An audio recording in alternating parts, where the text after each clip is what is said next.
Well then, quitting quietly, or quiet quitting, I should say, because that's the title of the article. This is basically people, they're a bit sick of trying to go above and beyond all the time. You know, like I said in the preview, Americans do love their at-home work.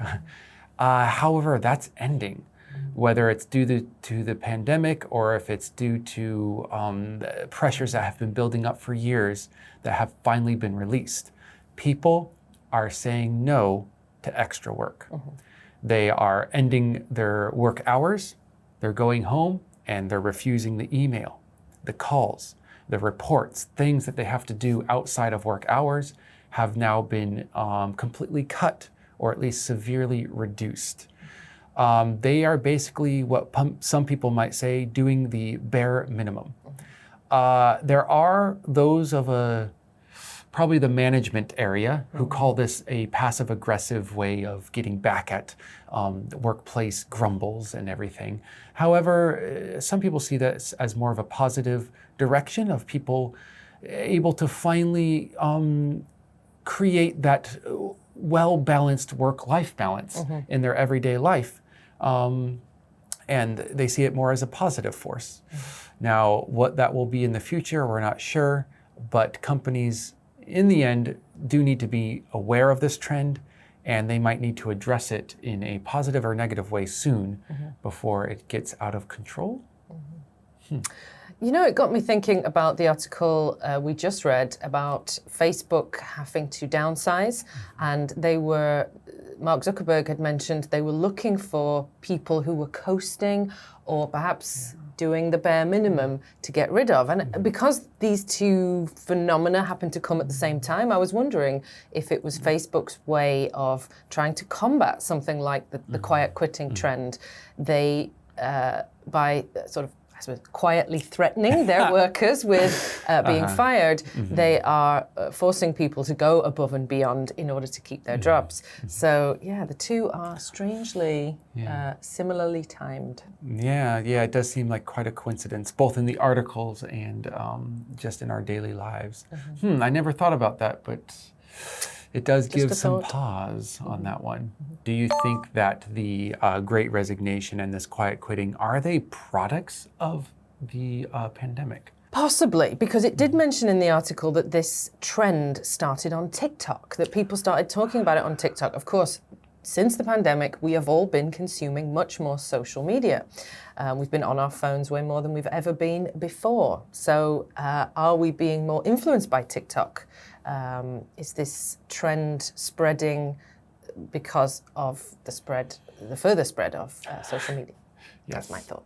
The spread of a virus, the spread of social media, and the spread of humans as well. Yes.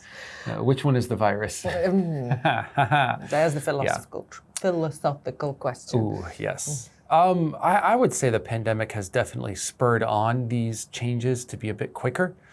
But man, if I look at just my experience in the workplace, these issues were already there. The reasons why people are quitting, the reasons why people are doing this quiet quitting along with the Great Resignation have been there. They just, I guess, never had an excuse to pull it off. And now it has been pulled off, and businesses are at least a little bit struggling to figure out the future of themselves and of work culture in general.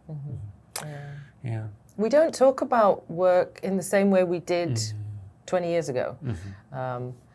People everyone knows that term work-life balance. We're discussing it more. So of course the young people sort of coming up that are young workers today, they're very familiar with that and are very determined to take it for themselves, to grasp work-life balance in a way that perhaps our generation or our parents' generation just would not. Yeah. It's like boomers and Gen Xers made social media, but then they accuse the young people of using social media correctly, which is using it, and being lazy or being like unproductive. It's like, you made it for this purpose. But anyways, that's also another funny word or funny idea. What words and phrases have gone viral in Korea these days? How did they become popular and for what were they used? Now, instead of asking about Korea, maybe we could ask about our own countries. Have you ever caught on to any buzzwords these days? In any Western country? You don't have to limit yourself. I can't think of one.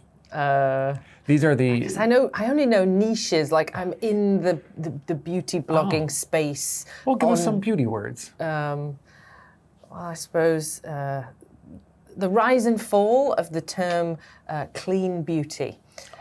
I think maybe that even applies to Korea as well, because you'll see this term clean beauty, clean skincare on even Korean skincare products, and it's been a massive sort of trend. But it's having its downfall now because it's kind of a misnomer. Like, what is clean? You know, what makes a plant-based skincare ingredient cleaner than a chemically produced one when it was made in a clean factory by scientists, very carefully and very highly checked and tested. So it's receiving its backlash now, this trendy viral term in the beauty space. Might have had a rise and fall with how popular veganism was for a while. Although veganism is still around and strong, the shock factor has worn off. Yeah, interesting. How about America?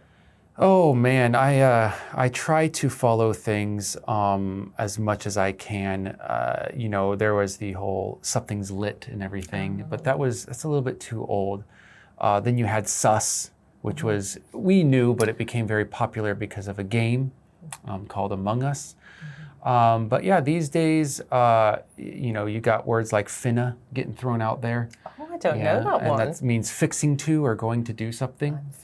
Yeah, but even those are having their heyday and falling away quite quickly. So I feel like these buzzwords that go around, they do rise and fall quicker than we expected, and that might be because of the extensive use of social media.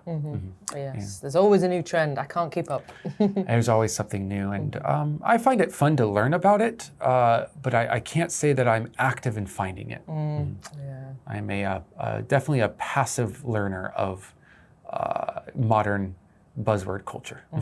Yeah, I think the term to go viral gets totally overused. Everything goes viral. If you watch social media, everything will be announced as the new viral term, product, music, whatever. So I don't even know what is viral and what they're just saying is viral. Ooh, wow. Well, with that bombshell, let's go ahead and take a look at that vocabulary and see if we can find any words that we can make viral underneath. We'll see you next time. Bye.